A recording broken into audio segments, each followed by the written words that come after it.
Hello, my name is Marissa Jones, and this is the part 2 to my capstone assignment, which is the video. Okay. Having strong work ethic traits are important, especially when going into a professional career. These work ethic traits demonstrate how serious a person is about their job to the employer and other employees.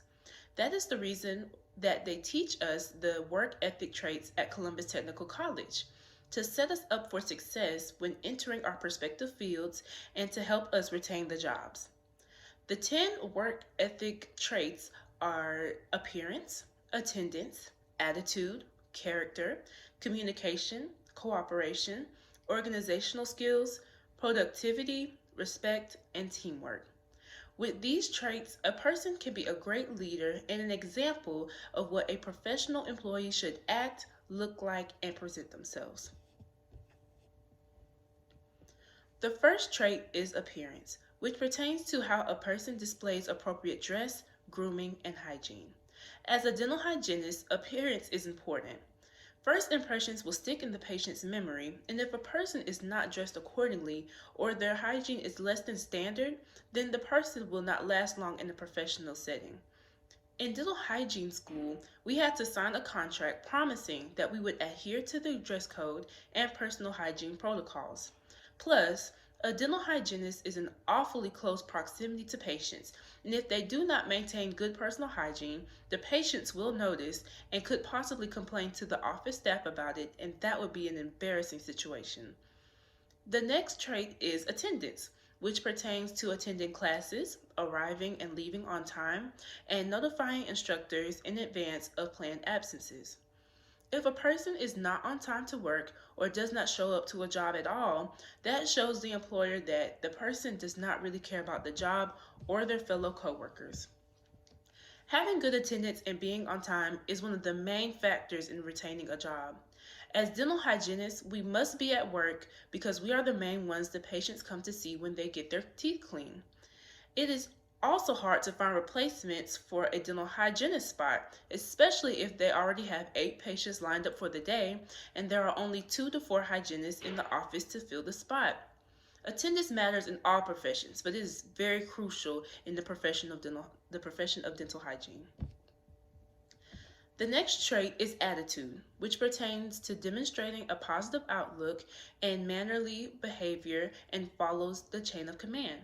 If a person does not have a good attitude, then it affects everyone they work with.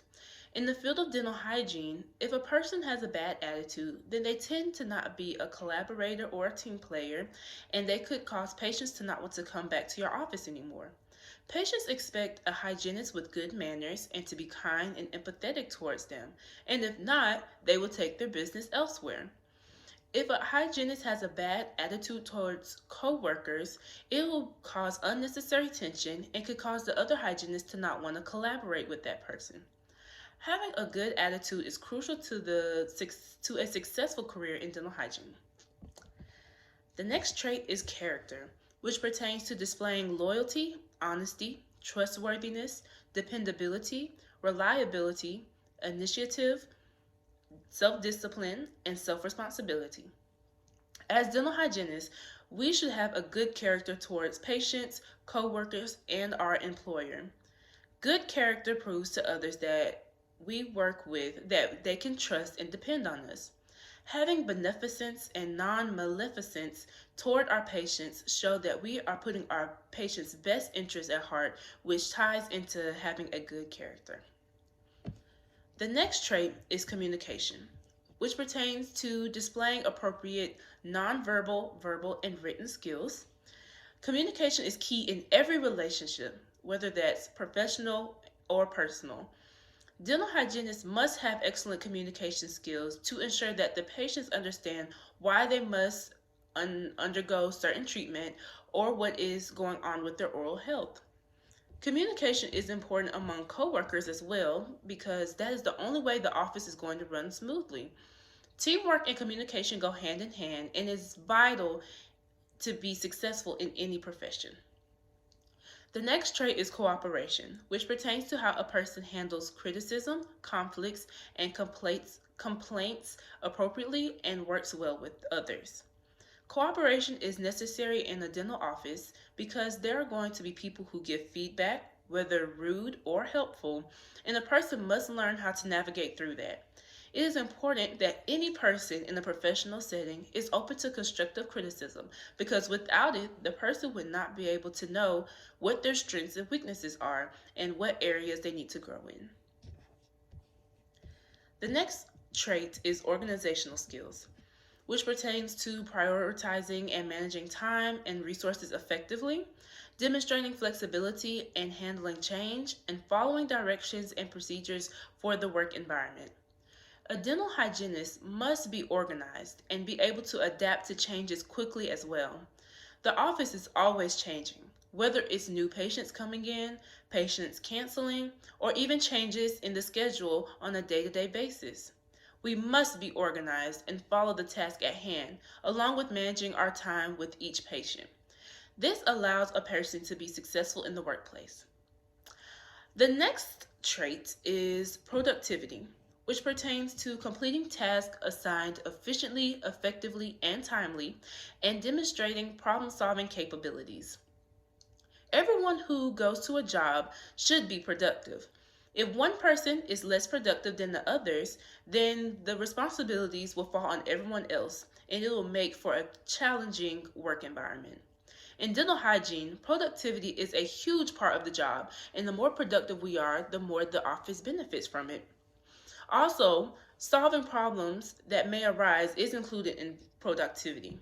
If a patient cancels the last minute, the hygienist must find ways to be productive outside their normal duties. The next trait, which is respect, pertains to tolerating other points of view, acknowledging and appreciating the rights of others, and having regard for diversity. Respect goes both ways, but giving respect to coworkers and patients is important in having a peaceful workplace. Sometimes patients might not agree with the treatment suggested by the doctor, but we still must respect that patient's right to refuse treatment. We can kindly educate them as to why we think this treatment will be the best, but still respect their wishes and choices. The same goes for coworkers as well. Other people who were raised in diverse cultures might have a different opinion about something, but we must respect their point of view and have appreciation for having diverse ideas about certain topics. The last trait is teamwork, which pertains to working collaboratively with others toward a common goal in a respectful and cooperative manner and participating appropriately as a team member. A dental office's success is heavily dependent on teamwork. We are all working towards a common goal, which is to ensure that patients are maintaining good oral health. Working toward the same goal is essential between the dentist and dental hygienist to choose the best treatment for the patient. Helping other coworkers when they are behind, coming together with the doctor when it comes to a patient's treatment, and assisting in other tasks if a coworker is busy are all splendid examples of teamwork and will help any business to be successful. All the work ethic traits hold significant value and are equally important. In dental hygiene, all of these traits are going to make for a strong leader and hygienist that will pave the way for others to admire and value as a wonderful example of a great employee. Thank you for listening.